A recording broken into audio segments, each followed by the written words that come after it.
Prepare yourself for Earthling Entertainment, the perfect blend of paranormal and pop culture, with your host, Joe Wakefield and Ryan Lang. Hello, and welcome to another episode of Earthling Entertainment with Joe Wakefield and Ryan Lang. Hey, I'm your host who's playing way too much Tony Hawk's Pro Skater 3 and 4, Joe Wakefield. And I'm still stuck in Cyrodiil playing Oblivion. Hi, I'm Ryan. Hi. So, if you're joining us again, thank you guys. We appreciate you being a listener, and we just ask that you hit that download button. You know, downloading the episodes is the best way to support the show. And that's right. It is. I swear to Bob, Ryan, it is fantastic, though. And we're getting the downloads. We're looking at them. They go up each week. Actually, we are doing a nice, real steady gain each week. It's very nice. And that's because of listeners like you. Is that good? That's right. That's right. Come on. I want to pat you guys on the head verbally, you know, not as a condescending thing, but like as a, what up, pal? But if you're not a pal yet, if you're not a listener yet, and this is your first foray into Earthling Entertainment, you might be wondering, what is it we do here? What is our show all about? Well, you know what? I'm going to tell them, Ryan. Yeah, you better. What we do here, guys, is a little bit of the spooky, a little bit of the creepy. Sometimes it's cryptozoology. Other times it's a haunting, a myth, or a legend. But it's always spooky. And that, of course, is followed... And that, of course, is followed by a segment that we lovingly call Disclosure Discussion. That one's all about aliens. You know, I'm just asking questions about aliens, extraterrestrials, UFOs, any new photo or video, any stories that anyone has to share. That's the kind of stuff that we like to cover. That's right. If it's not of this earth, if it is a little bit extra terrestrial, it belongs in that segment. Then we have a little segment called Real World Weird. That's where we cover the strange news out there that doesn't otherwise fit in a spooky or extraterrestrial category. But then we get to the second half of the show. Well, we do things a little different in the second half. That one's all about pop culture and entertainment. Sometimes we have celebrity guests. Other times we have trivia games. We always talk about some kind of nerdy genre news. There's celebrity deaths, of course, always come up. There's actually a few of those today. And occasionally we have audio dramas. That is our second half. So our first half being the paranormal and spooky. Our second half being the pop culture and entertainment. Come together to form the delicious moon pie of a podcast known as Earthling Entertainment. Welcome. Welcome indeed, and thanks for tuning in. Thanks for all the downloads, and if this is your first time, like Joe said, welcome. That's right. So, guys, you may have noticed the audio is a little bit different. Well, Ryan and I are doing the first time of doing this over Zoom. And the reason is, like I said last week, we were both on vacation, and Ryan came back with a little present for himself. I came back from Vegas, and all I won was COVID. Ooh. Feel like you lost a lot more, man. Yeah. How you feeling? I'm feeling better, but man, last week was, not going to lie, this was rough. I even had a fever and, all the ear infections. I had we've been taking antibiotics. It's been a weird little ride there, but no, I'm feeling better. We had a great time in Vegas. Definitely sucked getting sick, but no, it was fun. Hey man, just because the pandemic's over doesn't mean you can't just bring COVID home to visit the friends again. I know, it sucks. I'm always so fashionably late. Here I am in 2025 with friggin' COVID. Like, what the hell? Well, my entire family got sick too. Just a cold. We didn't get COVID, but my wife, my 2-month-old, my 2-year-old, and me, we were all sick, and we were sick in Wisconsin. Man. So we were sick the last day we were there, and then we had to drive halfway through the UP, and we're still sick, and then we drive halfway to Mackinac, right? So I guess a third of the way. There is where I recorded a little bit for last week's episode, and the babies are crying. Everything is chaos, and I'm in a hotel room with terrible audio on my phone, just being like, "We did our best. We're sorry." We promise next week will be good. And you know what, guys? today's show will be good. It's just It gonna will. sound a little weird.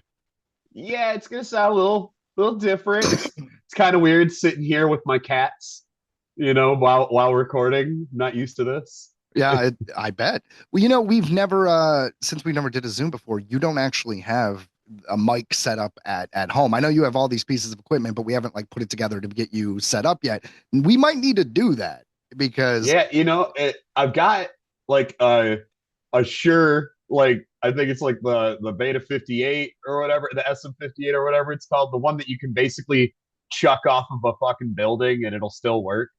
Uh, I've got that, and I've got like a pop filter, and I know I've got my focus right, and I think I had just ordered a new cord for that. So technically, I guess I could try to figure this out, but oh I yeah, honestly it just never never came got up around to doing before. it. Yeah, Yeah, it never had to do it. So I just had yeah, all the equipment in case we had to, but but when it yeah, actually this came came to out the of whole nowhere. doing it part, yeah, I didn't I was like, I'll just do it with the Bluetooth on the phone. So I hope the audio isn't too shabby. And we promise, guys, next time we will make sure Ryan sets everything up, or at least tests it beforehand to know whether or not he can set it up. Yeah, in hindsight, I should have putzed around with it for a bit and at least seen if I could make it work. But we'll make It, this work for today. And we should be going back to the normal format next week anyway. So well, this is the normal format, to be fair. It just sounds weird. But guys, right, before we right. begin the show, I want to talk a little bit about some video games I was playing real quick. I mentioned Tony Hawk Pro Skater 3 and 4, which is awesome. And it's just pretty much a remake of those games. The only difference is instead of, they had a mechanic in the original where you would skate up to a skater and they would give you a task to do. Whereas the old games were just a list of goals. Well, they made the remakes with just the list of goals. And I think it's fine. Some people complain. They brought Bam Margera in it, like we covered a few weeks ago. So I'm playing as him. He was a secret character. Cost $5,000 in game money. Not bad. And then I've been playing Zombie Island 2, which I know I'm late to the party. It came out like a year or two ago, but it's a great game. Having a lot of fun. Running around Los Angeles, killing zombies. It seems weird that we still called it Zombie Island since it's all in LA and the surrounding areas. Clearly not an island, but It's a clear. it's fine. I guess the continent is an island, so it's really a matter of perspective, Ryan. From a So certain point of view. right, right. So would you say that you like the mechanics better than the old one, or does the old one still like have, or is it just nostalgia that you think like the old one was so I awesome? I don't well, know.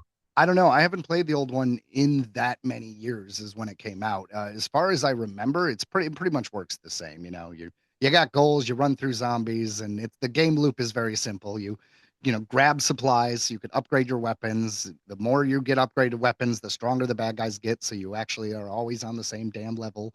You know how it goes. But yeah, Yeah, good game. I was so bad at that game, man. Like the moment you step out of the safe space, it's like you just hear them all screeching and shit. Like it's just like, God damn it. Like, yeah, that game was hard. I remember Yeah, playing the first one. Uh well, it's a different kind of game. You use environmental things to kill zombies, and you run away from them sometimes. You don't always have to fight them. If you try to fight every single one, it's a non-stop slugfest. right, yeah. You run out of ammo, you run out of stuff. And no, so but with the Tony Hawk one game, do you side by side to the old one, do you actually like think like it's better like to play this remake I than think that it it probably would be to like pop in the old one? it depends on how nostalgic you are because a lot of like classic gamers want to play the classic games. But the bottom line is it looks better. And Tony Hawk, as much as we love those games, it is an old gen game. And if you go back Yeah. to it, you'd be surprised how crappy the graphics are. As far as gameplay is concerned, I can't really tell a difference. Now, there's obviously things like they added to these games that weren't in the originals, like certain tricks, certain mechanics. But I don't know. One thing is in these new games, when you fall over, you get like digitized back on your feet to be like, haha, these people aren't really getting hurt. That's why they can do all this stuff. When the original ones, you just wipe out. And I don't know why that little detail is the only thing I could think of. But I would recommend the new ones. It looks better. It's funner. It's this gen. You know what I mean? That's just me. No, I feel the same way because I was saying earlier I'm playing Oblivion, and that's it the was remaster. funny because and what's hilarious is I had like literally just a few months ago like played the original like all the way through, like beat it, did everything, and because I had no idea that the remake they were was literally around it? the corner, and then you're of just course like, all right, like, I'm doing it again. And I did it again, and I have to say the format that they changed a few things when it came to leveling up that I argue is so much better. Like in the original game, let's say you wanted to level up your strength. Well, during this level of leveling up, you better focus on talents that use strength, like blade or blunt or whatever like that, right?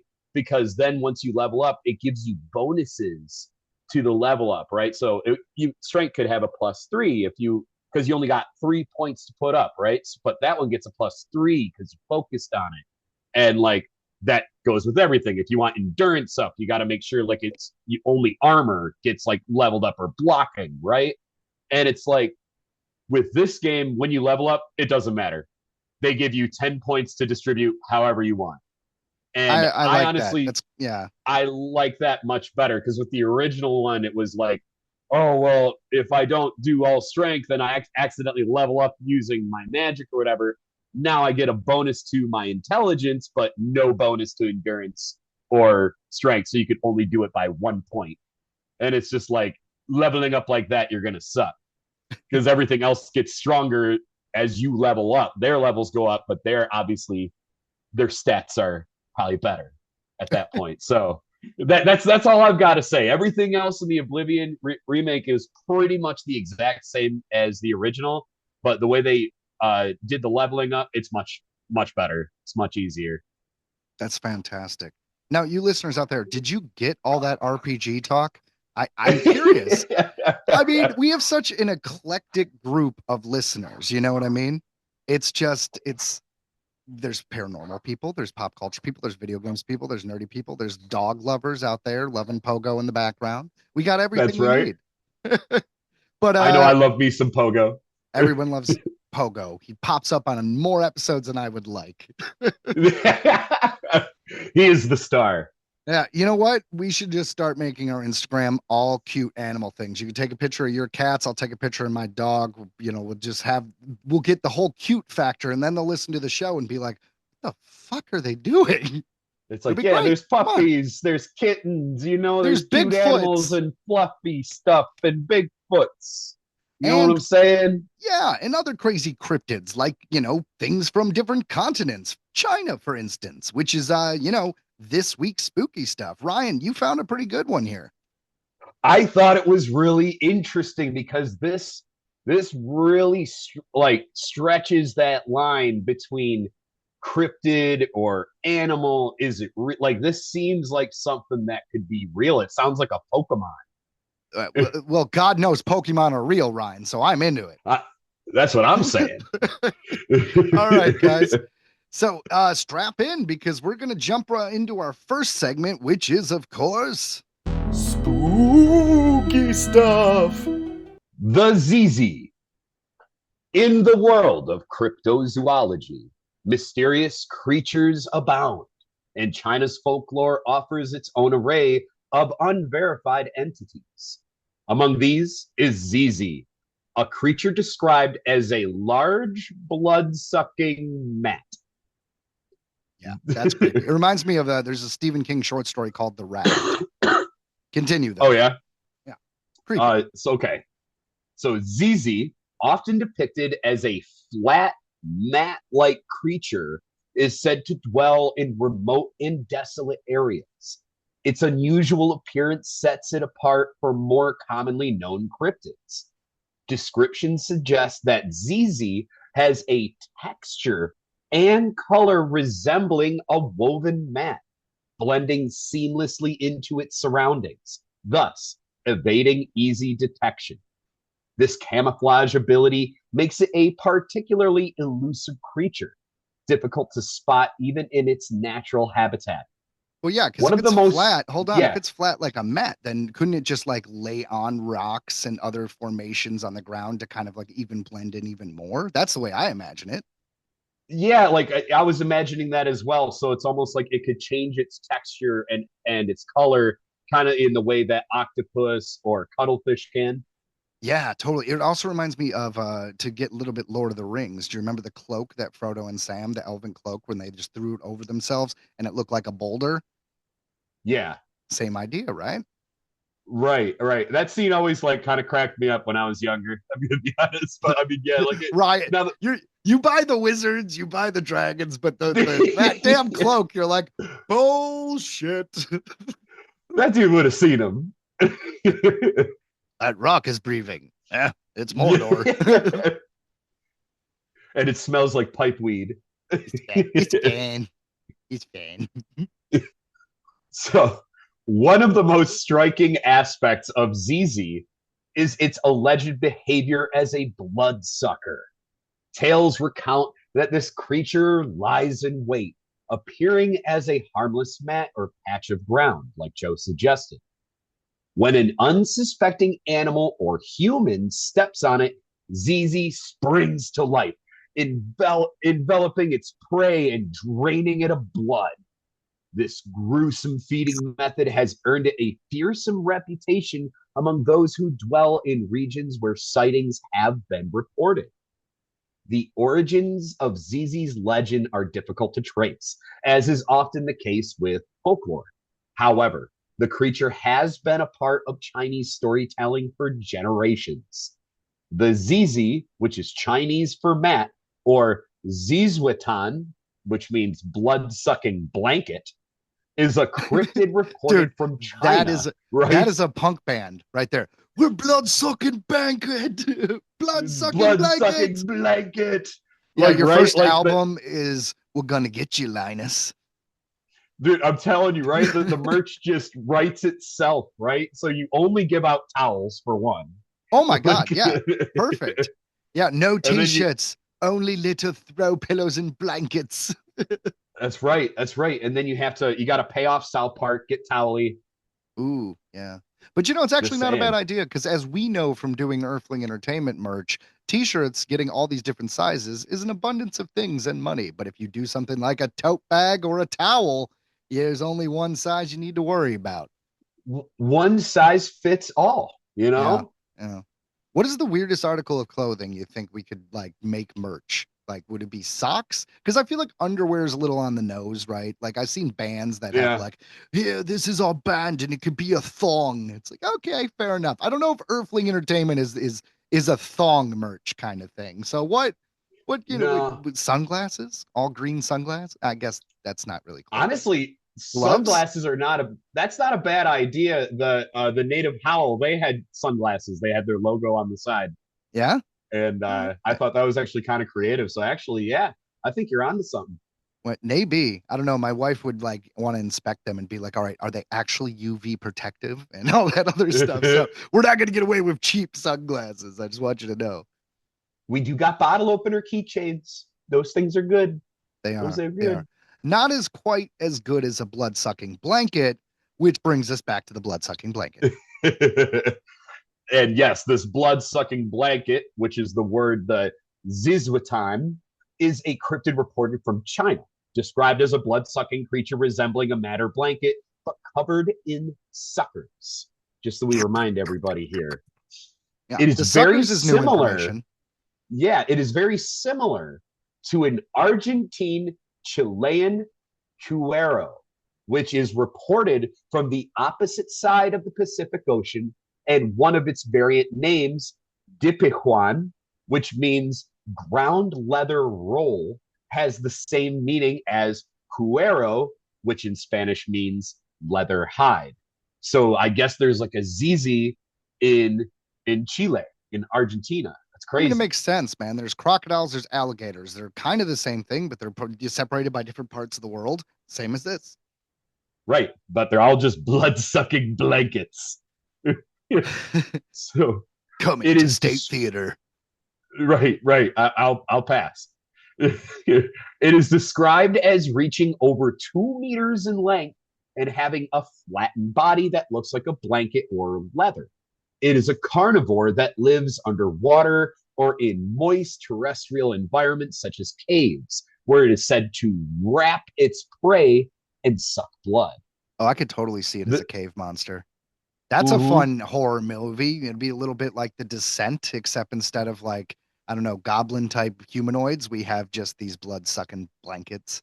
Be a bit Honestly, like yeah, the Blob. right. And there is just something just terrifying about something that just wraps around you and just starts like, I don't even want a normal leech on me, let alone a giant fucking blanket with suction cups and stuff. Yeah, I mean, you think about a spider or something like wrapping you up in the web, and that would be terrible. I agree that a gelatinous creature, because you feel like something like that could only dissolve you. So I feel like that is the scariest thing ever, right? Because this says it sucks your blood, but it didn't really say it spits you out like a dried up husk. So do you just Right. does you get? Is it like an It's owl just pellet situation? What are we just get doing it here? off, get it off, get it off, get it off, get it off, get it off, get it off. Just Tis shaking your leg. tis burning. Like, what do I do? Do I put salt on it? I mean, that would be what I would try first. Right? Honestly, yeah. I mean, because everybody just has salt while they're trapped in a cave. Yeah. What if that just makes you more tasty? And he's just like, ah, yes, Yeah. finally Oh, seasoned. thank you for seasoning me yourself, sir. Delightful. You're a midge. So, the Zizi is a flattened creature usually said to resemble a woolen blanket or a mat. Yes, though we've covered other that several times now. though other shapes are sometimes described. Oh, Descriptions of its size range from 13 foot wide to a 6'6" square, and it has been described as reddish in color or covered in soft, fuzzy greenish fur, which may be a covering of moss.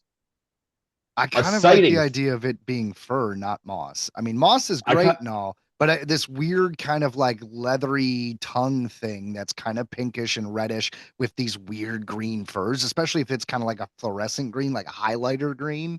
That would be some yeah, creepy shit. that's what I'm saying too. A sighting in the year 2000 describes small eyes and wing-like appendages. Its ventral Ooh. surface is covered in sharp suckers. It is alleged to suck the blood of humans and animals. It is reported from rivers, estuaries, and water-filled depressions and crevices, and it can move on land. The ninth century work It's a miscellaneous landfish. like I just imagine it just shunking its way across, just like an inchworm, just like going like across, like I'm just imagining a misunderstanding by Aladdin. He's like, "Come on, carpet, let's go." Wait, what? Ah! nah. The carpet has just suction cups. Just like, I knew I shouldn't have trusted you. Carpet, meanwhile, just is in the back, just being like, "What? You never trusted? Well, then you can die, dick." dude, I'm telling you, dude, it sounds like a Meat Canyon cartoon where like it just ends up being a ZZ and just sucks his face off. So the ninth century work, Miscellaneous Morsels from Yu Yang by Duan Chenshi, describes an attack by an animal resembling a zizi. According to this account, a fisherman in Jianchao, now Jingxi province, was attacked by a large leaf-like animal 13 foot wide and covered in circular sharp suckers. Yeah, The like one of fisherman those died. 13-foot wide leaves that are just kind of laying Right. around. And the fisherman died, apparently of blood loss, shortly after the attack. So he was able to get enough out of it. Yeah. Modern accounts have been collected from Yunnan, especially, I'm going to try my best here,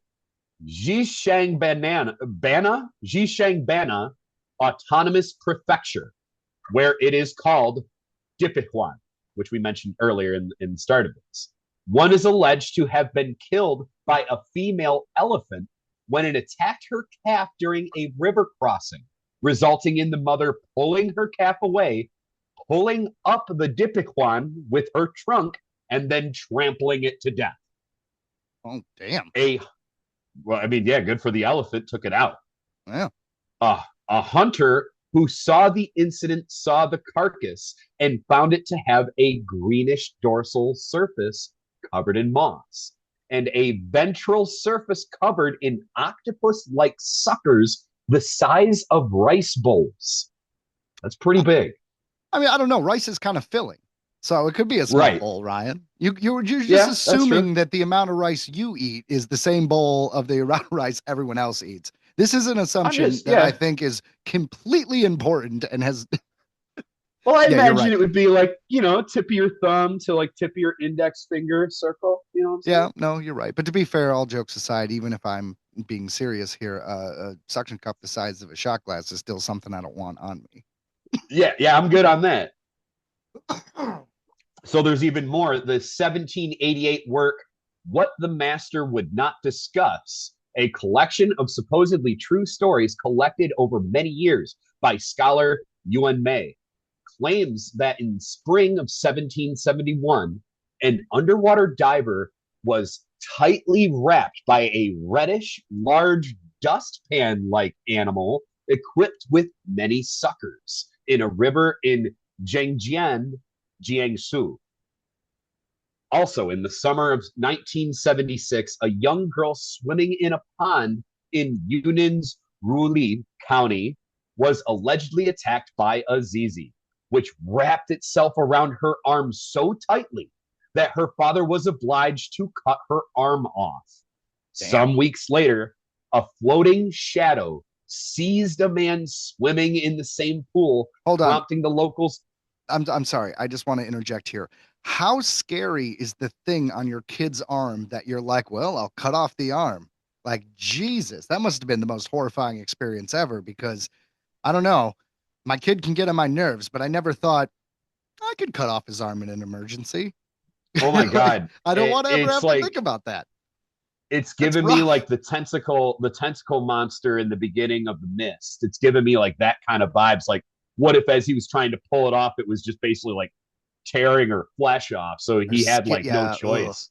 Okay, well, fair enough. So, that's rough. All right, so go back to the account, the dude who saw it in the pond. I'm sorry, I didn't mean to interrupt. There's a weird delay not at all. with you doing this on Zoom, so that's what I figured. No big deal.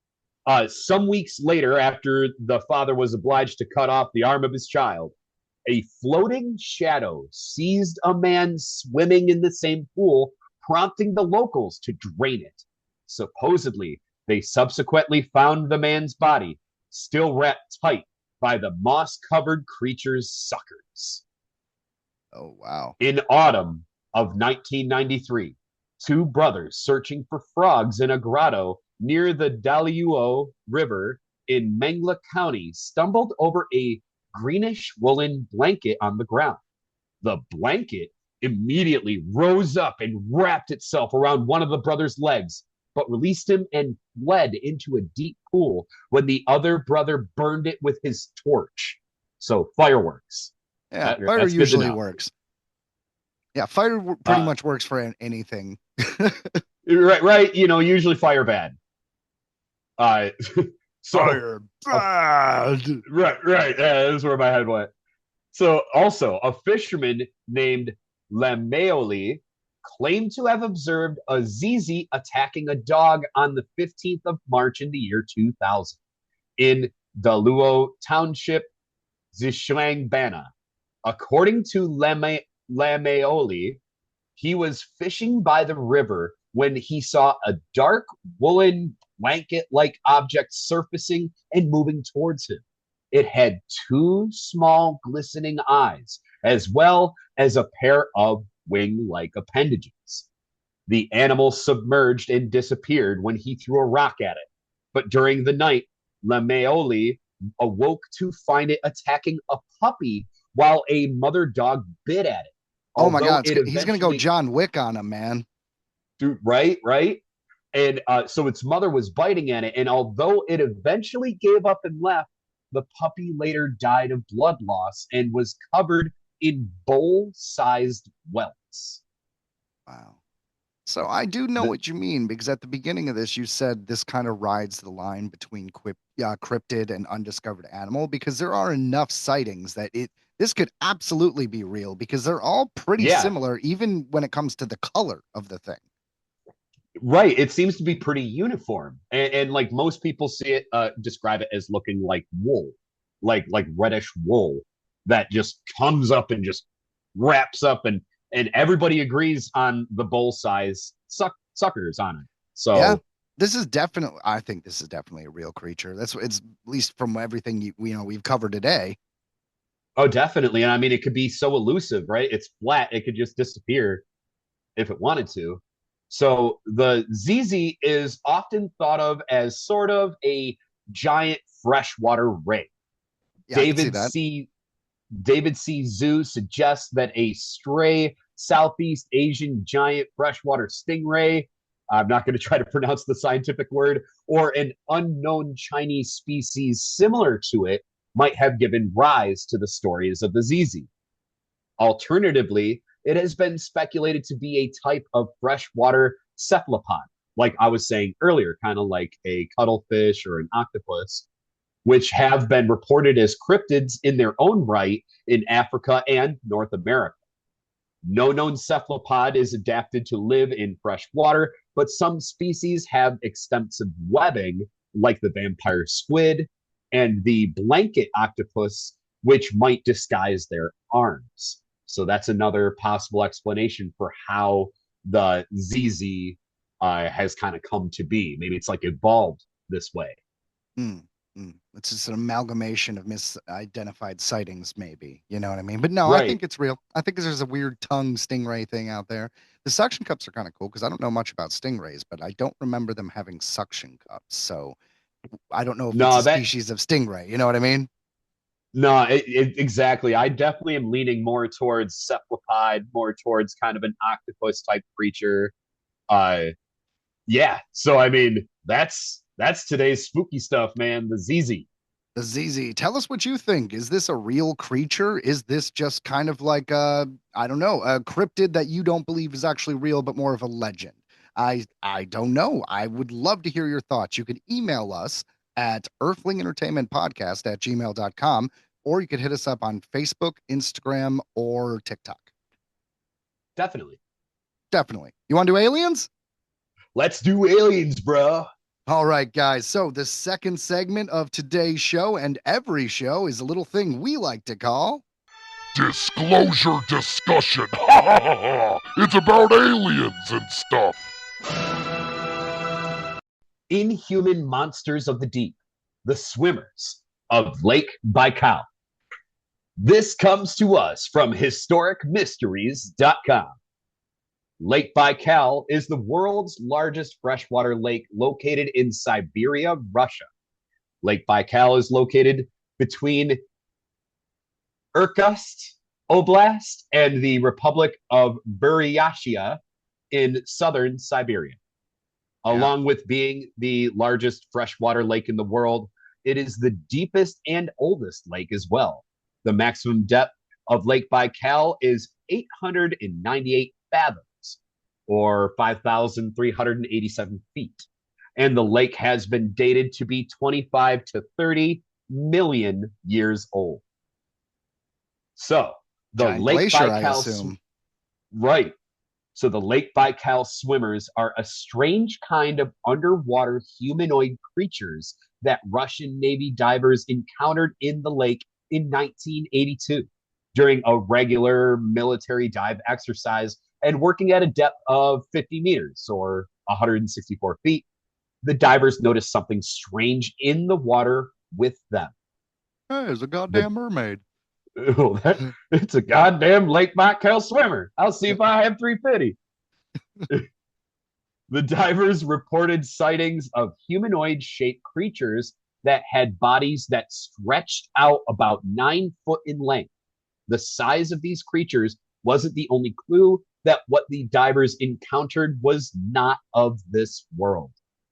The figures were described as having silver silhouettes, and some had transparent spheres on their heads. These spheres have also been described as looking like an open umbrella being held over the creatures' heads. You know what? Once the Hold on. You know what? Because that weird silhouette, right? That weird hood thing you just spoke of. You know what that could be Yeah. is if they are underwater all the time, like they are from a different dimension or a different planet and they live in an underwater situation, maybe that's their version of, I don't know, a diving suit. Maybe they have to like separate some of the elements in our water or some of the like the impurities in our water versus the ones from their alien planet. So it's like their version of that. And it's just kind of like a plasma or like a membrane, like think of the whites of an egg kind of idea. Yeah, that's pretty much where my head went as well. Is it's some kind of technology that obviously, or maybe even just an evolution. Maybe they've evolved to have this kind of protection, Yeah, man. Exactly. As And snails have a little bit of a mucus residue when they walk, it could be a similar situation. yeah, I think so too. So once the divers had surfaced, they reported the sighting to a commander who ordered the men, back into the freezing cold Lake Baikal and told them to catch one of these strange swimmers. Kind of sounds like he didn't believe him. Yeah, he's like, "Oh, go get it." Yeah. Oh, really? Yeah. Why don't you go? Why don't you go get it, Dimitri? Right. You freaking liar.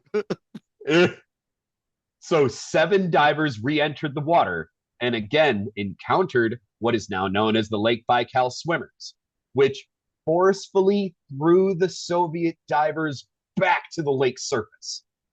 It was like, goodbye. Like, all right, we've had enough of this shit. There were not enough decompression chambers on the shore for all 7 of the divers, and 3 unlucky divers were left to die from decompression sickness or the bends. The attempt to contact the Lake Baikal swimmers had turned deadly.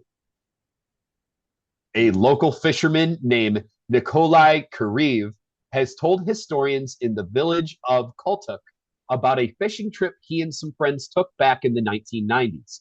According to Kuriv, while the men were doing some night fishing, large silver human-shaped creatures began leaping out of the lake like flying fish.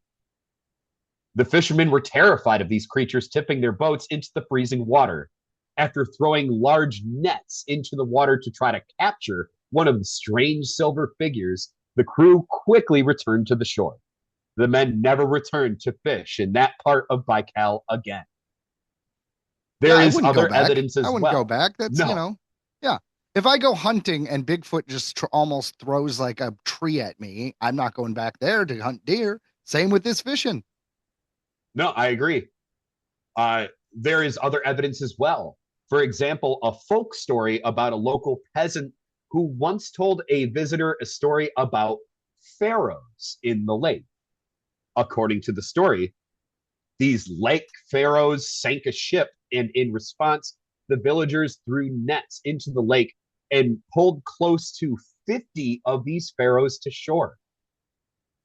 These pharaohs were said to look like people, head, arms, hands, legs, but had paws and a fishtail.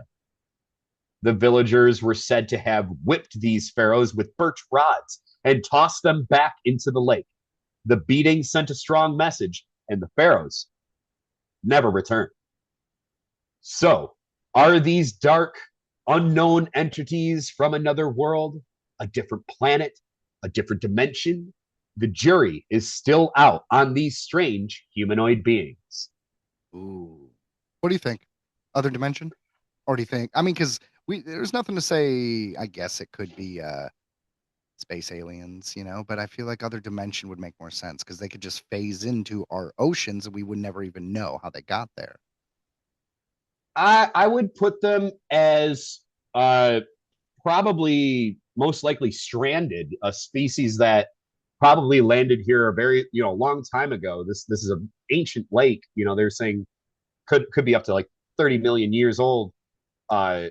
What if this is just this could just be a race of alien that crash landed here or ended up having to come here and kind of got themselves stranded, and that's now a fun here theory. they are. Yeah, well, by that theory, there's got to be a spaceship at the bottom of the lake. It's pretty deep. I don't know if we could find it, but we should see that. You know what else is a good idea? What if they are of this Earth, just another intelligent species that, like, was around during the Ice Age or whatever, maybe before the Ice Age, and they were frozen in that lake, and then they're unfreezing and just coming out, kind of like freeze dried sea monkeys. I don't know. Yeah. Yeah, No, that would be I interesting. don't know We talk either. about mole people being before us or dinosaur people. Maybe there's some That's fish true. people. No, and I totally believe that. And I mean, the classic trope, like, we've only explored what, like not even 30% of our ocean. So it's like we have no idea, and that's just talking ocean, but this is a freshwater lake. So I mean, I it don't know. does We kind still of, haven't found the Loch Ness monster, so that's true. That's true. But I just feel like with the fresh water that like opens more possibilities for life, for some other species or something else to be able to live in it, yeah.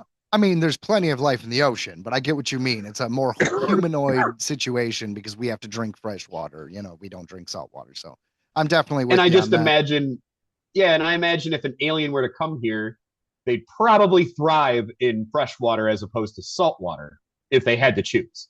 You know what I mean? I just imagine that salt water is quite extreme. It's I don't probably know, pretty though. unique. I don't know. I don't know either because when you think about how much water is in the universe, a lot of it's frozen, right? But salt salt water doesn't freeze the same. I mean, it will if it gets cold enough. I don't know. I wonder what's more abundant in the universe. I see what you're saying, but it seems Yeah, like see what I mean? Yeah. yeah, but the oceans, because they cover 70% of our planet and there is so much life in the ocean, to me it's not hard to imagine a saltwater alien.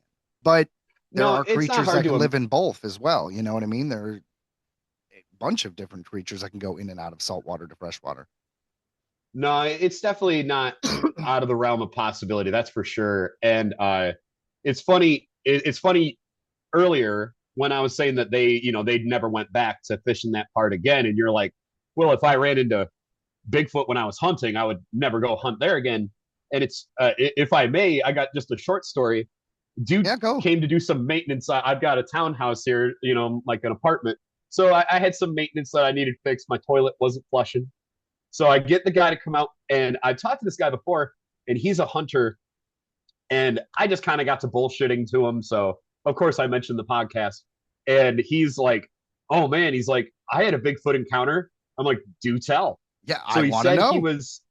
So he said he was in like kind of like Southwest Michigan, so on the other side of the state from us, and he was hunting over there, and he literally heard the clacking of the logs, which is like a telltale Bigfoot communication device. Yeah, Bigfoot grabs a log like a baseball bat and smacks the trunk of trees to make kind of a sound, obviously.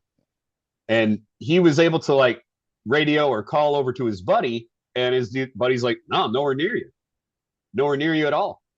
And then he heard a call, like a weird, and he's like, "I've heard everything, terrestrial around here. That was not something I knew." And he said it was like a long, drawn out kind of howl, but it was different. It wasn't a coyote. It wasn't anything like that.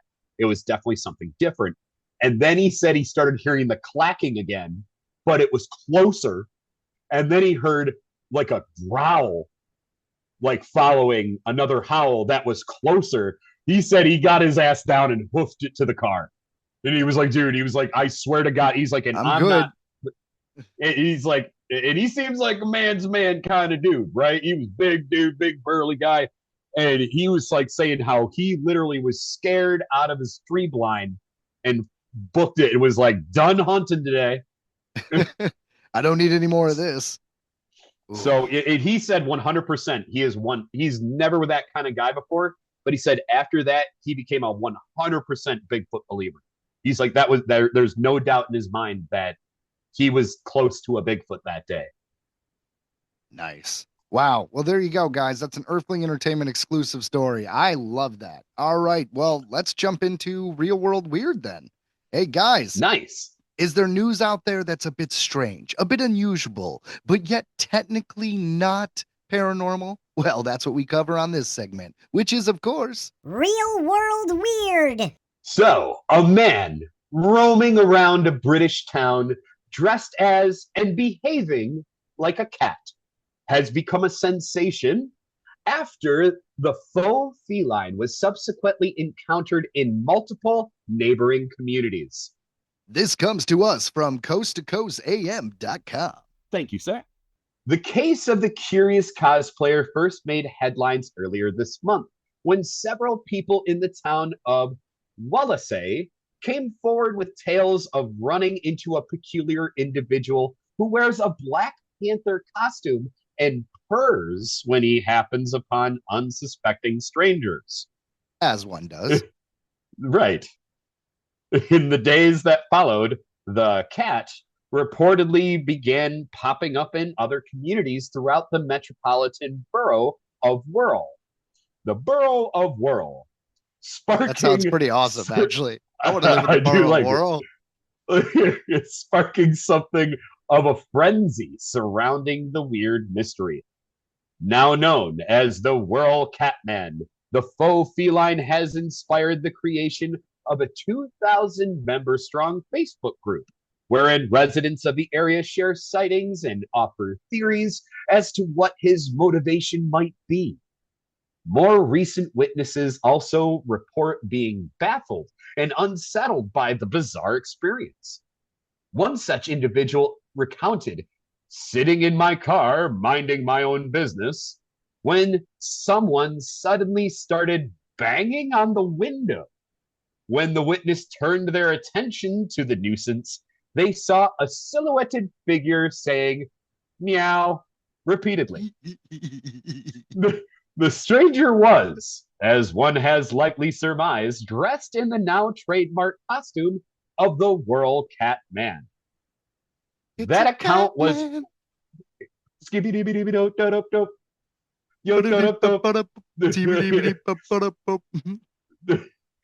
a cat man.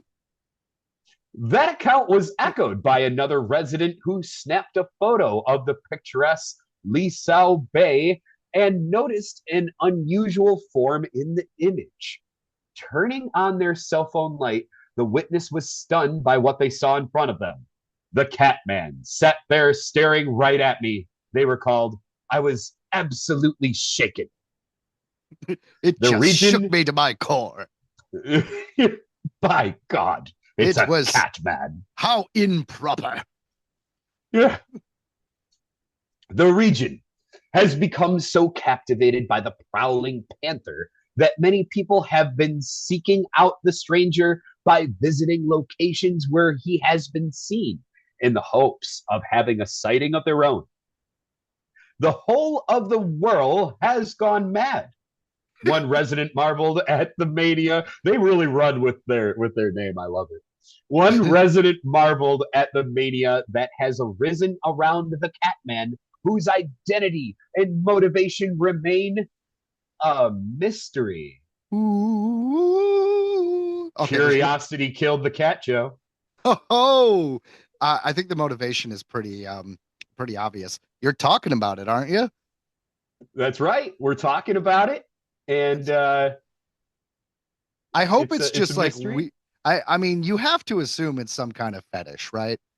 Like they're just like, I like to pop up and be a little pussycat. Like, all right, you do that, meow. Dave. Me, meow.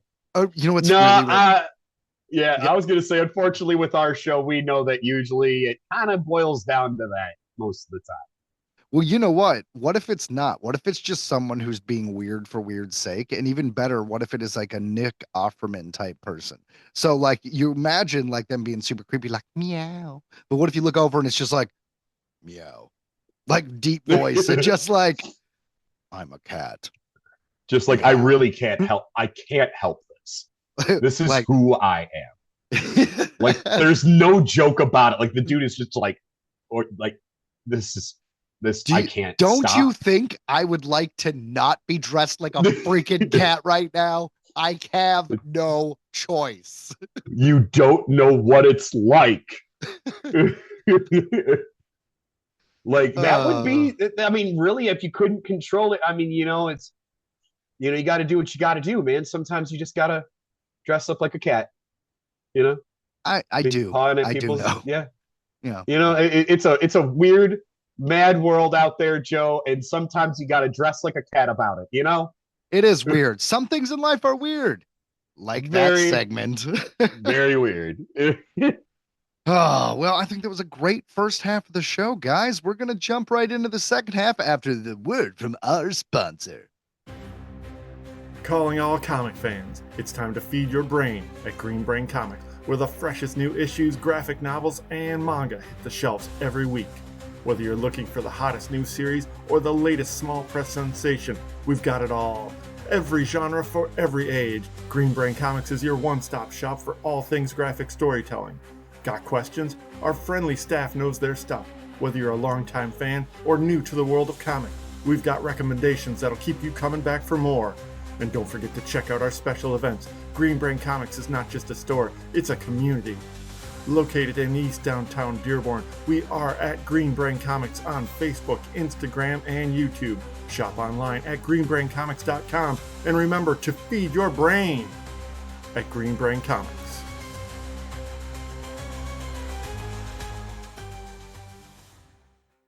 Earthling Entertainment special report. 1. A live-action Captain Planet show is officially heading to Netflix. 2. Ted Lasso Season 4 is in production now. You thought it was done, but no siree, Bob. 3. The Late Show with Stephen Colbert has been canceled and will end May 2026. 4. Doug Bradley is returning as Pinhead in the single-player video game Hellraiser Revival. This has been an Earthling Entertainment special report. And now we have entered the second half of the show. Guys, get ready for this week's Music Mumbles. Black Sabbath and Ozzy Osbourne farewell show to be released in cinemas as concert film. This comes to us from faroutmagazine.co.uk. Concert film details have been confirmed for Ozzy Osbourne and Black Sabbath's recent Back to the Beginning farewell concert at Villa Park in Birmingham. The show took place on July 5th and sold out almost instantly, with more than 40,000 fans snapping up tickets to make the pilgrimage to the hometown of Sabbath to witness the grand farewell. Back to the Beginning was also live streamed for €25, and at one point it was simultaneously viewed by 5.8 million fans, raising almost $200 million for charity in the process. Due to his ongoing health problems amid his Parkinson's disease struggle, Osbourne performed both of his sets from a throne on the Villa Park stage. Notably, Cure Parkinson's was one of the 3 charities to receive funding from the huge show. Birmingham's Children's Hospital and Acorn Children's Hospice also benefited financially from the concert. Other acts who performed at the Back of the Beginning include Blink-182's Travis Barker, Metallica, Guns N' Roses, Youngblood, Jack Black, Alice in Chains, Billy Corgan, Tool, Slayer, and many more. Now it's been confirmed that Back to the Beginning, Ozzy's Final Bow, will arrive in cinemas next year as a 100-minute concert film. The press release for the concert film, which is currently in production at Mercury Studios, reads, presented as a love letter to Ozzy and the pioneering sound of Black Sabbath, the theatrical release will be a distilled version of the epic all-day event held at Villa Park. It continues, featuring thunderous performances of War Pigs, Iron Man, Children of the Grave, and a show-stopping Paranoid. The film promises a deeply personal and electrifying farewell from the godfather of heavy metal, with exclusive behind-the-scenes access and interviews from this iconic live performance. Following the cinematic release of Back to the Beginning, Ozzy's Final Bow in early 2026, it will be available to watch digitally. Wow. So that's exciting news. I'm really glad for that. I saw a lot of it, you know what I mean? But mainly just clips and cell phone videos and such. So that's really nice. Yeah, well, they're going to take the concert, and it seems like they're going to kind of make it a bit of a documentary as well, with they said interviews and things like that. So it's going to be a real theatrical experience. And we're going to talk about it a little bit more later, but now that Ozzy has passed, especially so shortly after that show, you have to assume that that's going to be incorporated at the end of the film, and they'll also have like a straight up goodbye farewell to him. So I think it'll be beautiful. I can't wait to watch it. No, yeah, it happened just yesterday. I've been in mourning.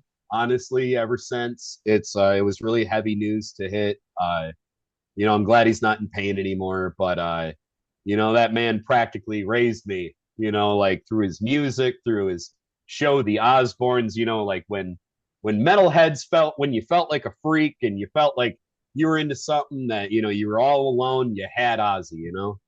I do know. And you know what?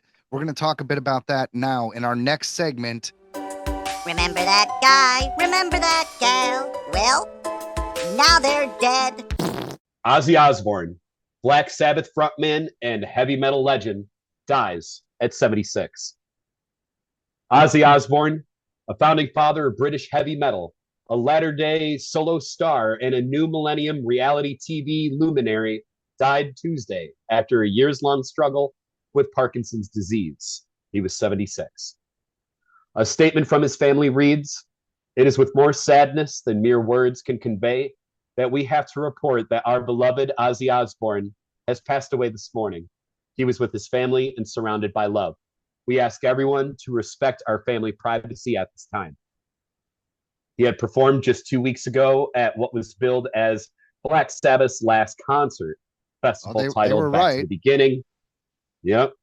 In his and the band's hometown of Birmingham, England, that amounted to a massive tribute to the legendary band, including tons and tons of big acts like Alice in Chains and Slayer. In January 2020, following 2 years of escalating health problems, Osbourne announced that he had been diagnosed with Parkinson's disease. In February 2023, he issued a statement saying that he was retiring from touring, citing spinal injuries that he had sustained in a 2018 incident. He said, "In all good conscience, I have now come to the realization that I'm not physically capable of doing my upcoming European UK tour dates, as I know I couldn't deal with the travel required. Believe me when I say that the thought of disappointing my fans really fucks me up more than you will ever know. Never would I have imagined that my touring days would have ended this way."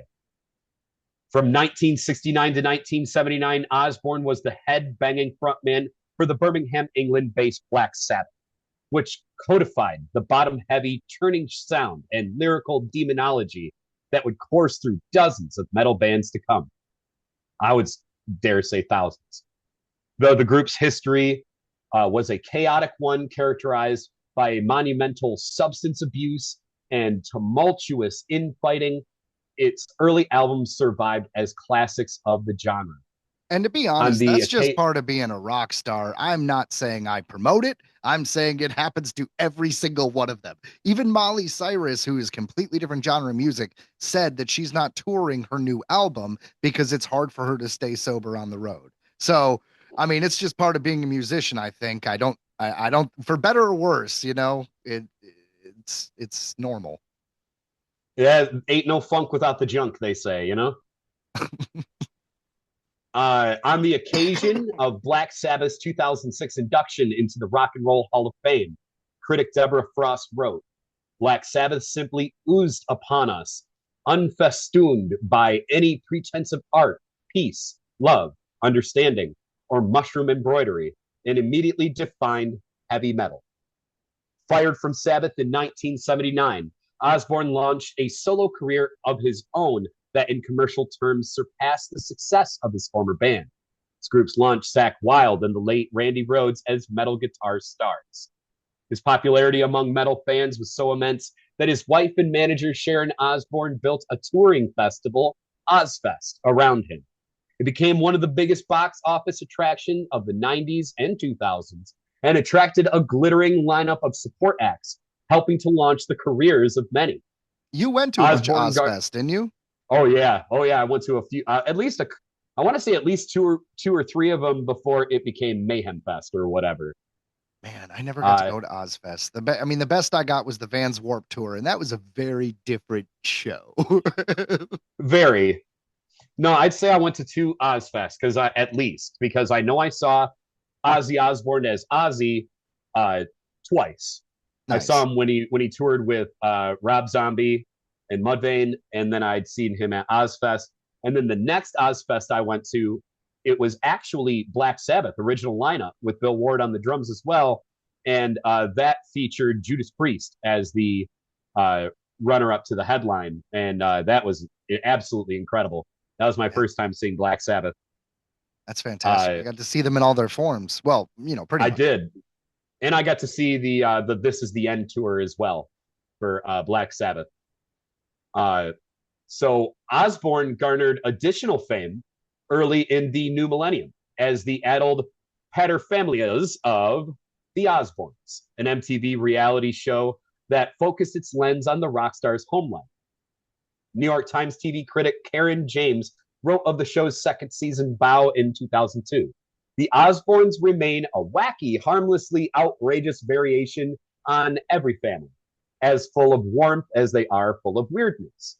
Ozzy, the trembling, goth-looking dad, Sharon, the expletive-spouting mum, the daughter, Kelly, the pudgy would-be singer, and the son, Jack, the unformed, belligerent adolescent. That's pretty well put. Yeah, I don't know, man. That sounds really mean to the kids, but that's just me. I think that's just pudgy's not a nice word. I feel like that it's British. It sounded like a very British report there. I think they're straight to the point. Yeah, fair enough.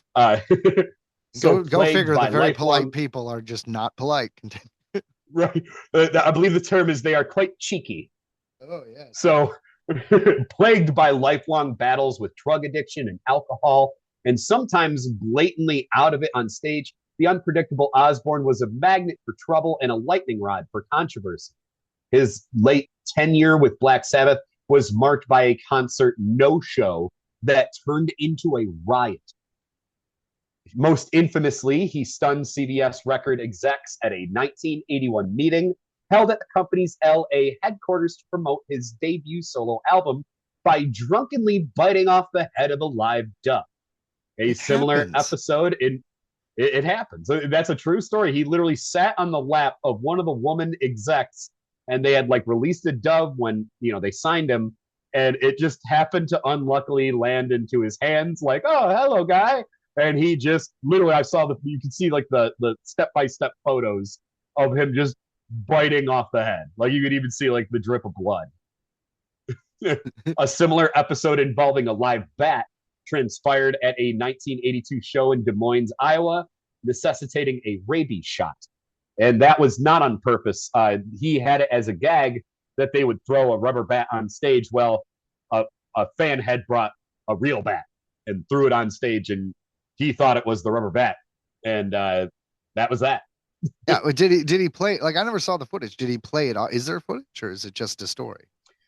I believe it's just a story, because I don't know if anyone actually got footage of that. Because I'm just saying, how much of a showman are you, right? Do you react at all, or are you just oh, it was real, continuing? And honestly, this article I've got goes on and on and on, but I felt it was kind of important just to give that whole last thing there.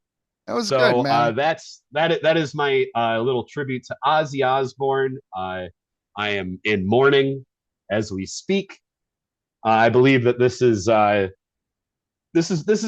big one. Out of celebrity deaths, especially they're getting up there in age, and especially with Ozzy, we knew that he lived. You live hard, you die young. Yeah. Well, he did pretty good for being a rocker. I gotta say, it seems like you either die real young in music or you die as an ancient old man. One or the other. Yeah. No. But, yeah. Ozzy, you will be missed. Absolutely, your impact on the world can be felt pretty much everywhere in the music world. And we do unfortunately have a few more here we have to discuss as well. That's right. So moving along here, this comes to us from abcnews.go.com, variety.com, and nypost.com. And just to clarify, the previous article was from variety.com. And so if you know Variety, you'll know why I couldn't sit here and read that whole article. They are quite thorough. All right. So moving along. Bob Newhart, the genteel but sharply satirical comic whose TV series The Bob Newhart Show and Newhart were huge hits throughout the 1970s and 80s. He died July 18th in Los Angeles. He was also known to younger audiences as Papa Elf in the 2003 Christmas classic Elf. His guest spots on The Big Bang Theory, for which he won his only Emmy as a guest star in 2013, and most recently appeared in 3 episodes of Young Sheldon. Newhart's publicist, Jerry Digney, said he died after a series of short illnesses. He was 94. Yeah, I mean that's old. I congratulations. I love Bob Newhart, and my first oh, who is this guy? I was a little bit younger. Do you remember the Librarians movies? They were called The Librarian. It was kind of like Indiana Jones. No, I don't remember those, but I had Nick at Night like every other kid, I think. So you watched I knew the who he actual was. show, Newhart and stuff. Yeah. Well, anyways, all I was gonna say is in The Librarians, he is one of the mystical characters who hires the new Indiana Jones character. But yeah, did I think, was it Newhart or the Bob Newhart Show? But one of them came first, and the second show ended where the first show was canon and the entire second show was just a dream. He had his last episode of his show, he wakes up and he's the characters from his previous show being like, whoa, that was weird. I remember that. Yeah. That's TV history, man. That's it's crazy. been referenced on Family Guy too, so that could be where you know it from. Oh, it could be. Well, moving along to another historic show here. Malcolm Jamal Warner, best known for his role as Theo Huxtable on The Cosby Show, was caught in a strong current while swimming during a family vacation on Costa Rica's Caribbean coast. Despite rescue attempts by beachgoers, first responders were unable to save him. He was only 54.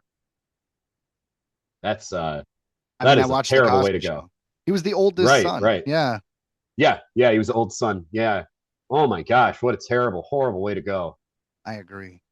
Oh man. It's weird how many of these people we know because we watched Nick at Night as a kid. I wonder if the executives at Nickelodeon realized Nick at Night exposed our generation to so many old shows that we would know nothing about. I was too young for Laverne and Shirley and Happy Days and all those shows, but I know what they all are because of Nick at Night. Hey, Sanford and Son, man, all that. Dude, right? Yeah, no, and even Gomer Pyle, Leave It to Beaver, MASH. On up to the east side, moving on up. We finally got a piece of the pie. That was the Jeffersons, I think. Yes, sir. I knew that one. Yes, so here, moving along, this one definitely hits pretty close to home here on this podcast. Dan Rivera, a paranormal investigator, died suddenly the night of July 13th while touring with the infamous and supposedly haunted Annabelle doll, his tour organizers have announced.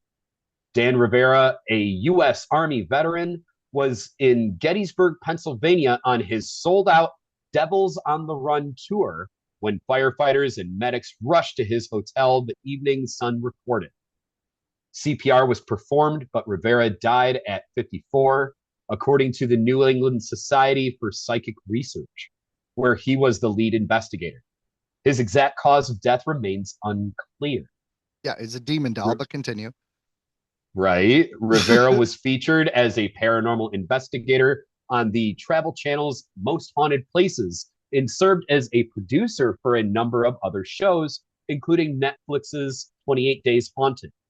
As part of his tour, Rivera was traveling around the U.S. with other members of the NESPR to show off Annabelle, the creepy and allegedly demonic doll. His death came after he finished a 3-day sold-out stop in Gettysburg from Friday through Sunday, hosted by Ghostly Images of Gettysburg Tours at the Soldiers National Orphanage, the NESPR said Monday the 14th. Rivera, who is survived by his wife Sarah and 4 children, used social media, including viral TikToks, to bring international attention to the tour.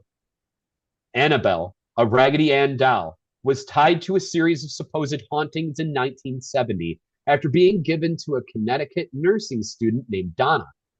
Ed and Lorraine Warren, the famous paranormal investigators, claimed the doll physically lifted its own arms, followed people around the apartment, and would display other frightening and malicious behavior. The couple also claimed Annabelle had stabbed a police officer and caused a car crash involving a priest. A psychic medium claimed the doll was inhabited by the spirit of a dead 6-year-old girl called Annabelle, and the Warrens said it was demonically possessed and moved the doll to their museum in Connecticut. The Warrens, who founded the NESPR in 1952, investigated a number of mysterious cases, including the Amityville Horror House on Long Island and the Annabelle doll. Their stories inspired The Conjuring, the highest grossing horror movie series worldwide. So, did the real life Annabelle somehow kill Dan Rivera? The truth is, we may never know. Ooh. I mean, you mess with stuff, you mess with demonic dolls and crazy supernatural things, and then you have an unexplained death.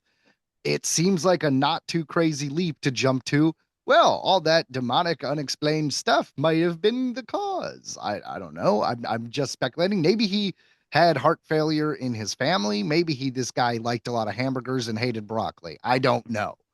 But you tell me you spend the last few months with a possessed doll and then you die at a young age with mysterious circumstances. Seems like the possessed doll did it. All respect to the dead. I remember hearing about this tour when it was first happening, and I'm like, well, that's a stupid idea. Where they're like, yeah, we're just gonna take Annabelle from her case, which, you know, if you saw the movie or you know your lore of the Warrens, they were basically like, do not touch. I think they even had a sign saying, like, I think I see it in the photo here, positively do not touch. Yeah, like, you are not to touch. Don't open. Yeah, do not move this doll. And well, now you're gonna parade it around. Yeah, well, Lorraine Warren died in 2019. I think the husband died at least 10 years earlier, but Lorraine died in 2019, and since then it was their kid and their I guess son-in-law who is kind of running this, and they're the ones who are like, yeah, take the doll, tour it around. So I guess we'll see if terrible idea. Well, they have all of it. They have the whole kit and caboodle, everything that the Lorraine, the Warrens researched. So you have to imagine this could be a bad thing. Like, so don't give that stuff out. Like, leave it like the equivalent. Yeah, it's the equivalent of giving the keys to like the Ghostbusters containment unit. Yeah, you know what I mean? You're just being like, well, we took over this thing. We're just gonna open it up and take a peek. This is why Dan Aykroyd has to be alive forever to protect it. That's what I'm saying. But I mean, luckily now Paul Rudd is technically a Ghostbuster now, right? So I mean, he did do 2 movies. It's kind of weird to think Paul Rudd is an Avenger and a Ghostbuster, and and fought Michael Myers, and now he's going to be in Anacondas with Jack Black. Man, Paul Rudd has done a lot of really awesome movies. He really has. He really has. What good acting choices. Well, I mean, and Danny DeVito trained Hercules, so. You know what I mean? Like in cartoon form, very much. Yeah, that's right. That's right. And he was also the Lorax. He spoke for the trees, Joe. He spoke for the trees. Well, Ryan, who's going to speak for Dan Rivera? Who's going to do that? You know what? We are, and a bunch of other paranormal investigators. A lot of people have been talking about this story. A lot of people in the paranormal community. And we all just want to give our respects because this guy contributed a lot to the things we love, which is why we do the show today. That's right. No, rest in peace, man. I hope it wasn't like the most terrifying death ever, but I kind of imagine it was probably the most terrifying death ever. I think any death short of like going to sleep and not waking up is probably terrifying. I don't think drowning is that's probably terrifying. Burning is probably terrifying. Getting stabbed, bleeding out. I was about to say getting stabbed. Oh no! Here it comes. I mean, I guess getting crushed, maybe if it happens quick and you don't see it coming, might not be horrifying. It might just be like, oh, la-di-da-di-da. Hey, how's it going? I don't know.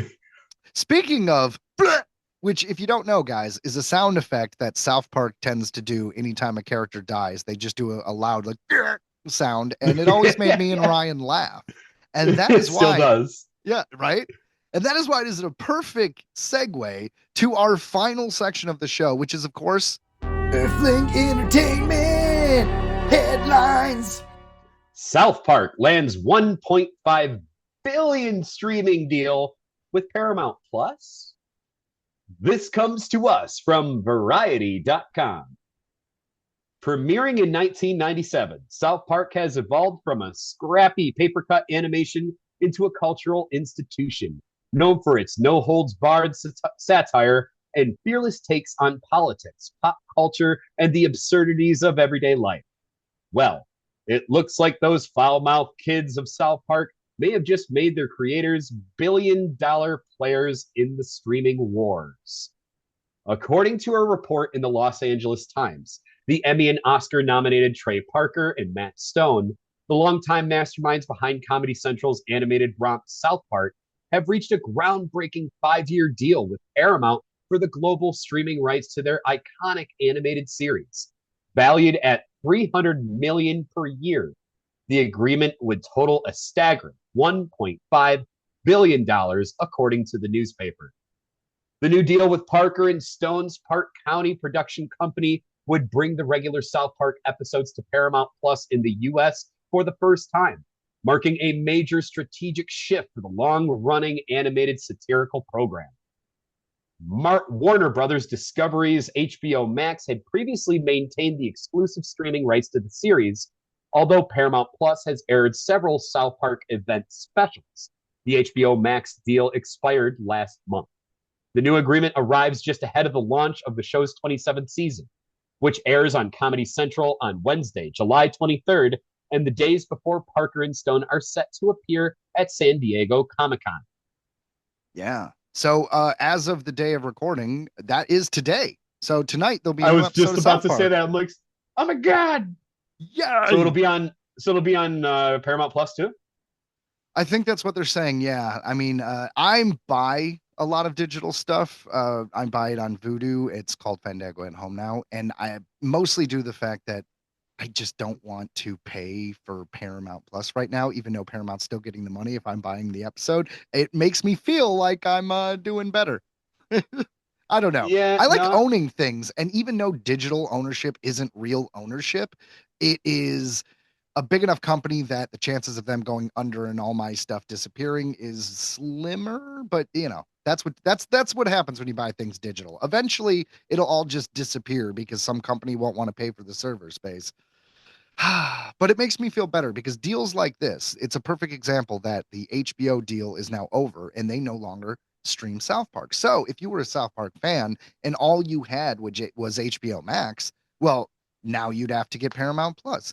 And owning things digitally kind of eliminates that, you know, until, like I said, the servers go down and I lose everything. It's all a gamble. Oh, I just recently found out that physical media discs from the early 2000s occasionally corrupt and just don't work anymore. So the idea of collecting things on physical media to save them forever, that's pretty much impossible too. So the only thing you can do, Ryan, is get physical media or digital, whatever, somehow download it on your own personal server and then hope that doesn't get corrupted. Nothing is permanent. We are all dust in the wind. It's horrifying. Well, I'm just waiting for my upgrade. You know what I mean? I'm just going to have it implanted into my brain. Is going to be my next device. And were you just like that way, view it in your own head? Yep. I'll just close my eyes and watch Star Wars wherever I'm at. Don't you already do that? I do that, Joe. But this time it would it's going to be an upgrade. Yeah. I think Star Wars is in your DNA and you just haven't memorized. The only thing you could possibly have memorized a little bit more than Star Wars is maybe the lore from The Legend of Zelda. I know you're a huge Legend of Zelda fan. Are you excited for the new movie?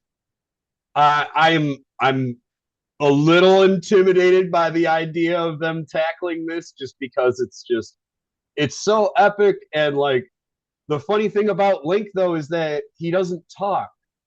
Yeah, are they going to make him talk in the movie? Yeah. You know what I mean? Because in the games, he obviously does talk, but like even in like Breath of the Wild and Tears of the Kingdom, he kind of nods his head and makes like a gesture.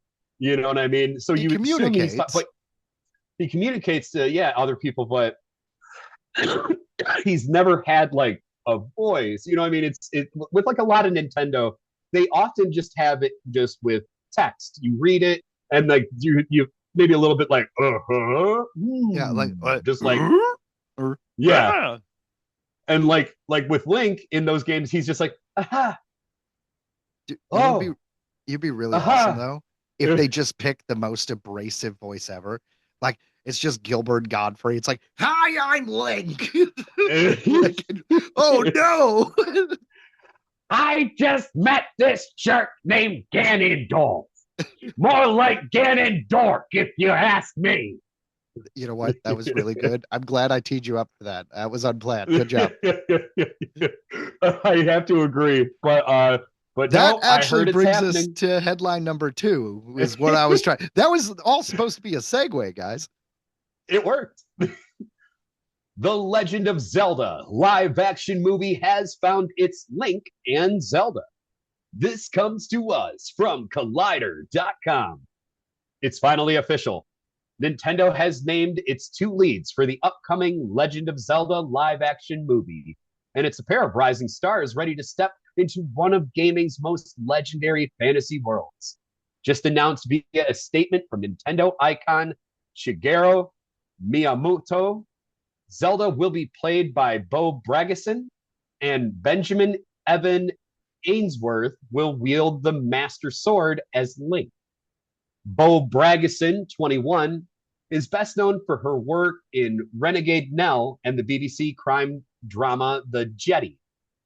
Evan Ainsworth, just 16, excuse me, gained recognition for his standout role in The Haunting by Blind Manor, showcasing early promise that Nintendo and director Wes Ball clearly saw fit for one of gaming's most iconic silent heroes.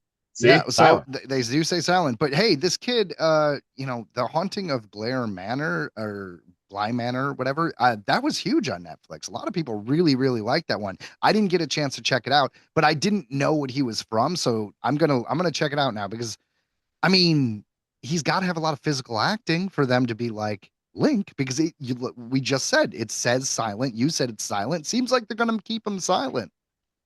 That would be amazing. But as long as he has a good hiya, you got to have the hiya. Yeah, the ha, ha, hiya. But to me, dude, they put him in a studio, give him 2 days to just make weird sounds. They'll find it. Honestly, that would make me so happy if they had him just kind of nodding at everybody or just gesturing. Like that would make me so happy. So that's what makes me scared about this. Is I don't know how I'm going to like it. You know what I mean? I do. I hope that if they do keep him silent, we don't get an explanation. I don't want some backstory of just like, he's been mute ever since his father died. Like, I don't care about none of that. Okay? Oh, no, you're right. They might do something like that. Yeah, I don't want them to. I hope they just are like, neither do I. Shit or get off the pot. Make him talk, make him not talk, but we don't need it explained. You say don't talk, I'm down with that. A new photo released with the announcement shows Bragison in a regal blue gown, drawing a clear inspiration from Breath of the Wild's iteration of Zelda, while Ainsworth appears in a classic dark green tunic. While details about the film's setting remain tightly under wraps, the image has only fueled speculation that this adaptation could pull heavily from the tone and style of Breath of the Wild and Tears of the Kingdom. There's no word yet on the actual plot, timeline, or villain, with Ganon still uncast. Fans are already speculating on potential contenders to fill Ganondorf's size shoes, including Jack Black, Chris Pratt, and Danny DeVito. Seriously, I don't understand. It's trending. I don't understand any of those choices at all.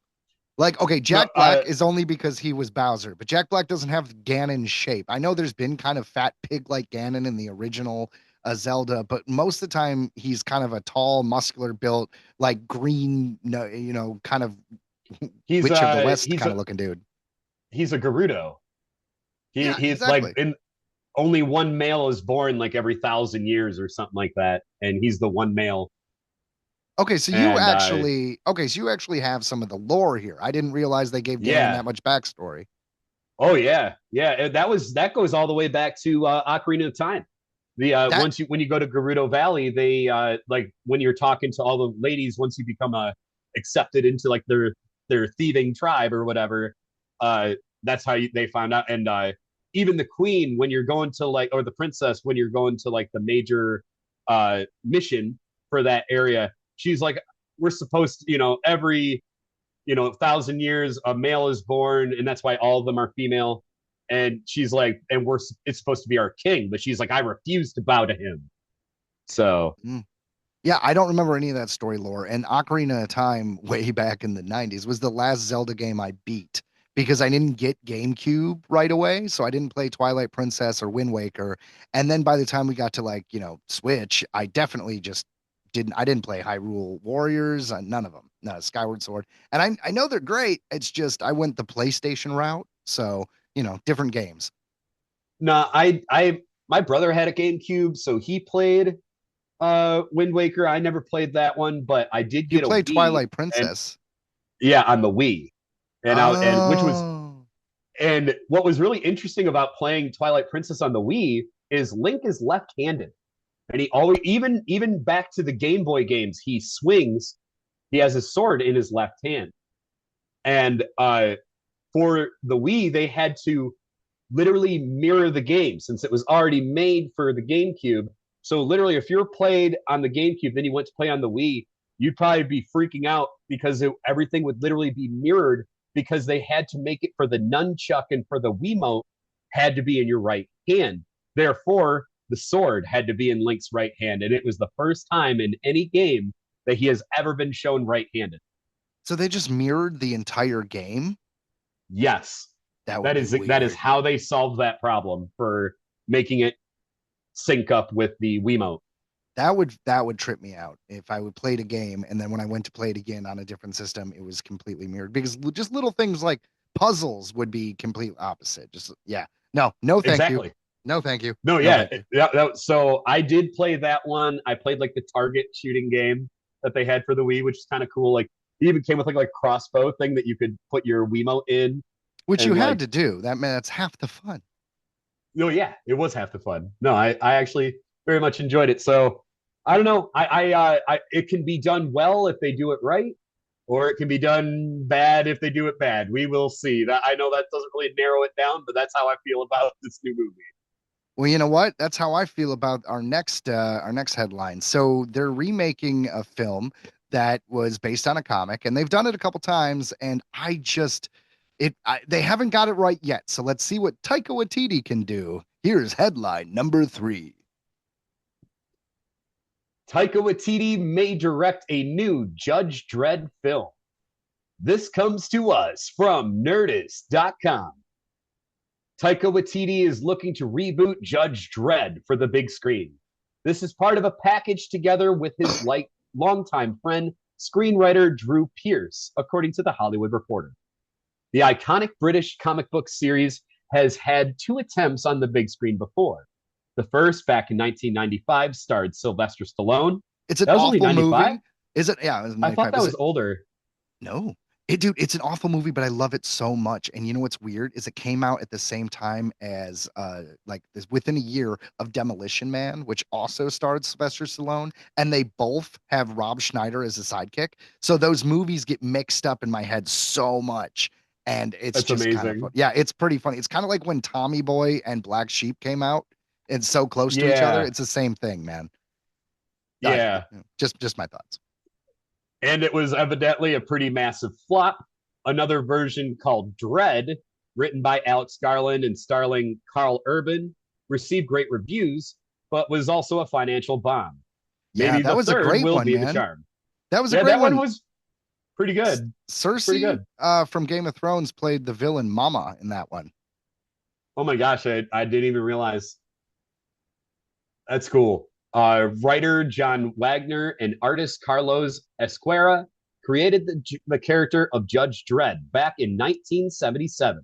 He first appeared in the pages of the weekly British anthology series 2000 AD. In the series, Judge Joseph Dredd is a police officer in Mega City 1, a dystopian future city. Dredd was part of a law enforcement corps that allowed its officers to be judge, jury, and executioner. The stories were satirical, and one could easily see how they'd be relevant to today's society. Because we're According not in a to the- dystopia. Not at all. According to the original report, the new pitch from Waititi and Pierce is drawing inspiration more from the original comics than previous films. Their take will also lean on a lot more into the dark and satirical humor of those classic comic books. The goal is to see the new movie launch a Judge Dredd universe, one that That's can always extend the goal. Right. I mean, One it's that like can expect. every studio's like, the goal of this movie is to make sequels and video games and comic books and to make money. Yeah, I was about to say, don't forget the money, sir. that is why it's called the entertainment business. More money, please. The goal is to watch the new movie launch into a Judge Dredd universe, one that can extend to spin-off movies and TV series. We'll see if this time Taika Waititi has the magic touch to make Judge Dredd work for mainstream audiences. I don't know. We shall I'll watch see. it. I'll watch it. I'll watch There's it. actually, yeah, there's a great documentary called, and it's about what is it, 2000 AD, the comic, and it covers a lot about Judge Dredd and how the original creator felt about the film that Sylvester Stallone did. Judge Dredd famously always keeps its helmet on. You never see his face. Like, you never see his face. And Sylvester Stallone in 95 was a big star, and well, he wasn't going to have that. And most of the movie, he doesn't have the helmet on, and that's like making a Spider-Man movie where Peter Parker literally is walking around without a mask. It doesn't make sense. It doesn't make sense, Ryan. No. At least the Carl Urban one, he had the mask on the entire time, like he should have. That's right. You know, it's kind of the same thing. Like, why does Chewbacca live with a bunch of Ewoks? That does not make sense.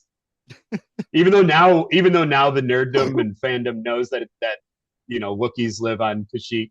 Wookiees don't live on Endor. To be fair, that never actually made sense to me. I love South Park, but that episode never made sense. At no point at any movie we saw or book were they like, yeah, Wookiees are from Endor, or Chewbacca decided to live on Endor. Like, that was never a thing.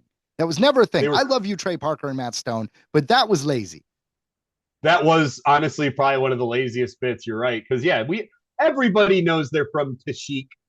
Everybody knows this. Dude, well, they established it the year after Star Wars came out in the Christmas special. So even though that wasn't widely viewed, Kashyyyk was known in the nerdom. So I don't know, guys. Come on, South Park. Your early episodes of a show that's been running for 30 years were not as well researched as your new episodes, I will say. Shame.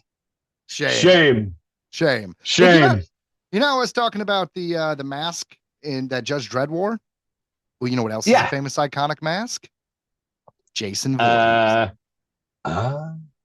Yeah, that's right. Jason Voorhees, guys. They're finally giving us more content for Friday the 13th. We've talked a lot about it in the past, but hey, the Crystal Lake show, the prequel to the original movie, is coming out, and it is the subject of headline number 4. Peacock's Friday the 13th prequel series Crystal Lake casts its Jason Voorhees. This comes to us from Deadline.com. A new Jason Voorhees has joined the Friday the 13th universe as Callum Vinson from Chucky and Long Bright River. He boards Peacock's prequel series Crystal Lake. Benson is billed as a recurring guest star as this new project focuses on Pamela. The hockey mask wearing serial killer from the big screen is the son of Pamela Voorhees, to be played by Linda Cardellini in the new show. Thank you. Cardellini's Pamela is believed to be a mother who gave up a singing career to raise a special needs child and takes a dark turn when she loses her son. Crystal Lake is a town, a lake, and a summer camp in the franchise, the setting of the series. Voorhees drowned in the lake as a child, which led to his mother's killing spree at the camp to avenge his death. Jason witnessed his mother's decapitation by a camp counselor, which sets him off on a murder spree of his own that haunts the area across 12 films. The prequel is executive produced by A24 and in production now. Yeah. So a few things to take away here is the guy they cast to play Jason Voorhees is a little kid. He's a little kid. So we're going to get the kid version of Jason drowning, which we always knew, but without any kind of announcement about an adult Jason. Because at first I thought maybe because the franchise is so known for Jason Voorhees that we would have an adult Jason killing a bunch of kids and then be cutting between his remembering the flashback and of the original thing. So you can kind of jump into Jason's mind. I always thought that was a cool way of doing it. Not sure if they were going to, but based on the information we know, no, it looks like he's just a little kid who's, spoiler, going to be bullied and eventually drowned in the lake so his mom can go on a murder spree. Yeah. No, we definitely know about this dude's future. And that's got to be interesting to be a young actor being like, I'm Jason Voorhees now. Like, you know what I mean? Like, there's got to be something to that. Well, the little kid who played the original Jason in the original Friday the 13th, I think his name is Rory or something. But the point is, he is, I don't know, 40s, 50s, but he's doing conventions as like, I was the original Jason with all the other Jasons. So why not bring this little kid on the tour with you? I saw his band. I literally have a signed CD because his band is called First Jason. And I literally saw him live and he plays like a guitar. You know what I mean? Like a guitar, but with like a keyboard on it. He's amazing. That's good for him. I am Fantastic. not kidding. That is a great example of someone who's like, all right, I'm going to I might do other things, but I'm famous for this thing and I'm going to capitalize on it as much as I humanly possible. I even saw like a Facebook post in like a horror group I was in and it was about him. It's like, oh, blah, blah. And, you may see him at, like you said, at conventions. And then no one knew his band. Like no one had commented on for his band. So I made the comment. I'm like, he has a band called First Jason, and everyone was just like, oh, of course he does. Fantastic. I would. It'd be like Kim Kardashian, and she comes out with an album called Sex Tape. Ooh. I mean, like we just said, just mark it on what you got. You know what I'm saying? Mark it on what you got. That would have been relevant before the 20 fucking years of a reality show that have made them famous beyond that sex tape. But let's not forget that's how it started. Right. Right. Oh man. No, I don't think anybody will ever forget. Like, you know what I mean? Like first impressions. First impressions. Well, that's how this started, and it's also how this ends. Because guys, that's the end of our show. Did you like it? Did you enjoy it? I hope you did. I will say that prepare for next week, which is going to be same show, better audio. But regardless, that's right. Make sure to hit that download button. Downloading this episode is the best way to support the show. I know we sound like broken records, but I'm serious, man. We feed on downloads. Downloads is what perpetuates us through time, and without it we will shrivel up and die like this weird tongue-like blanket. What was it called? The Zaxxon Zib Zib Zib, the Chinese. Oh my gosh, I have to go all the way. It was the ZZ, I believe. The ZZ. We get wrapped up like a ZZ and just drained of all our blood without downloads. That's my point. Make sure to download. Yeah, that's right. And your guys' mission, should you choose to accept it, is to share this episode with a coworker, with a friend. Make sure you listen to us on your way to work and drive safe. Then you go over to Grandma's house and you show her Earthling Entertainment. And then make sure to tell us what she thinks. Yeah, I want to know. Grandmas love us. And ask your grandma ask your grandma if she's ever seen Bigfoot. Ask grandma if she's ever seen a UFO. She probably has. Mine did. My grandma saw a UFO. Okay, we got to talk about that later. Yes, we will. Interesting. All right, guys. Well, from all of us here at Earthling Entertainment, see you. Goodbye.